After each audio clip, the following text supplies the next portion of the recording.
After 5 years of marriage, my spouse and I decided it was time to hit pause on our hectic routines and indulge in a much-needed getaway.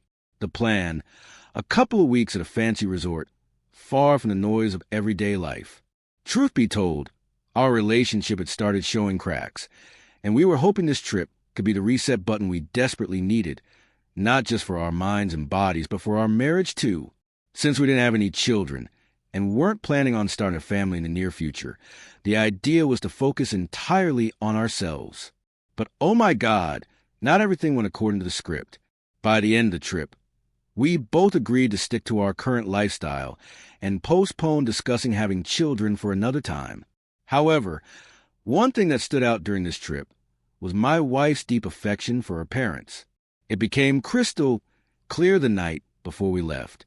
She came home glowing with an extravagant bag containing what turned out to be luxury brand watches.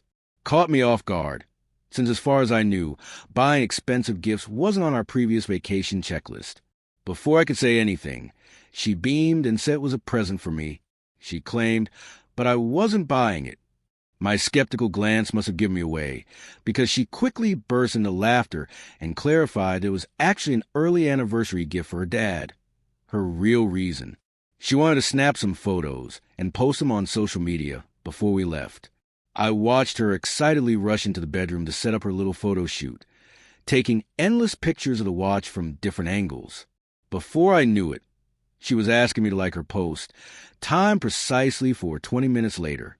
As much as I adore Mary, she can be a bit impulsive and, well, a tad superficial.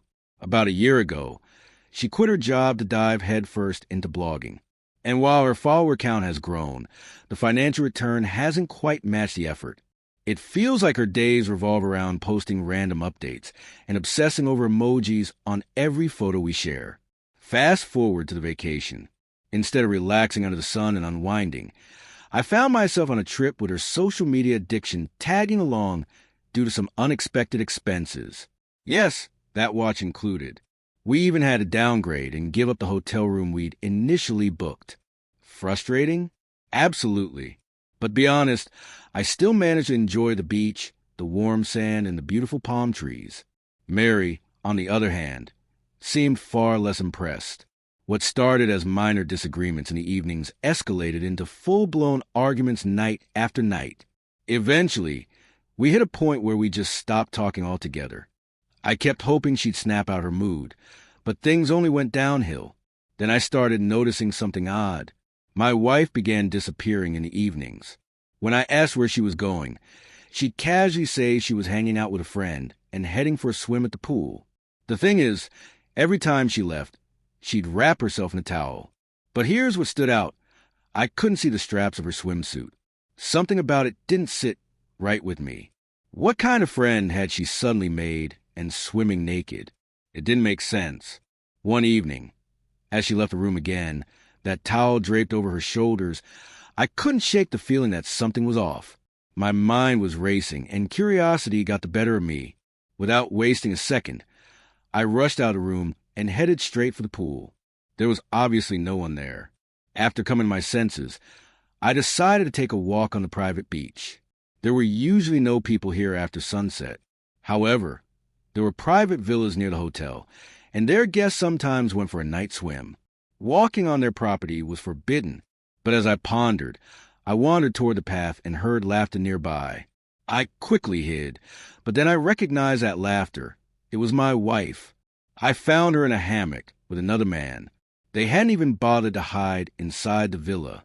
My wife froze as the man awkwardly tried to get out of the hammock. He spoke in broken English, but it made no sense. Without thinking, I gave him a kick in the ass, causing him to fall out of the hammock. Climbing to his feet, he tried to grab my wife's towel to cover himself, but ended up dropping it.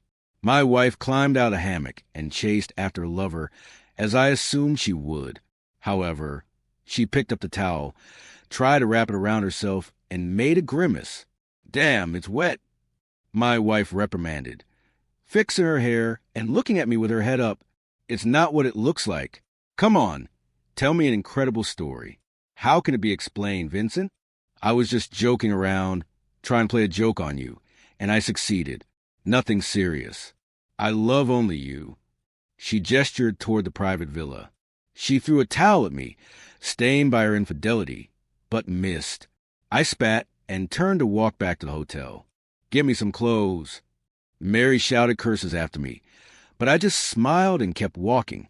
Unable to resist, I shouted back at her, "Hey, everyone, I'm filing for divorce, and the court will award the fairest of them all our property.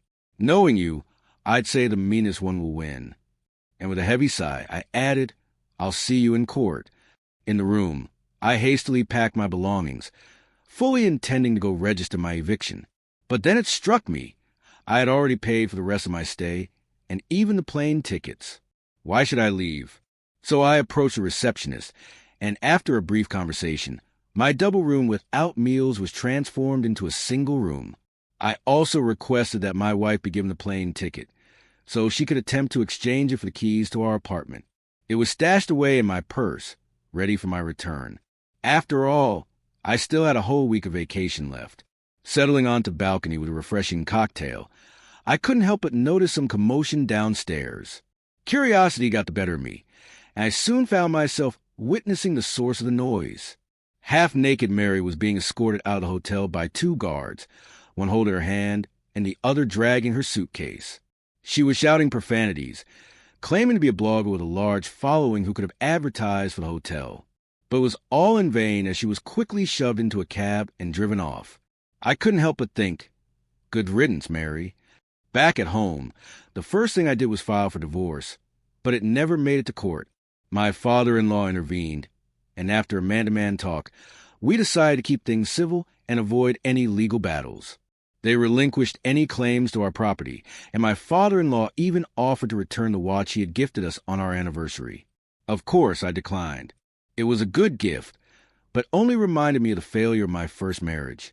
So guys, if you all liked today's story, please like the video and subscribe to our channel. And don't forget to press the bell icon.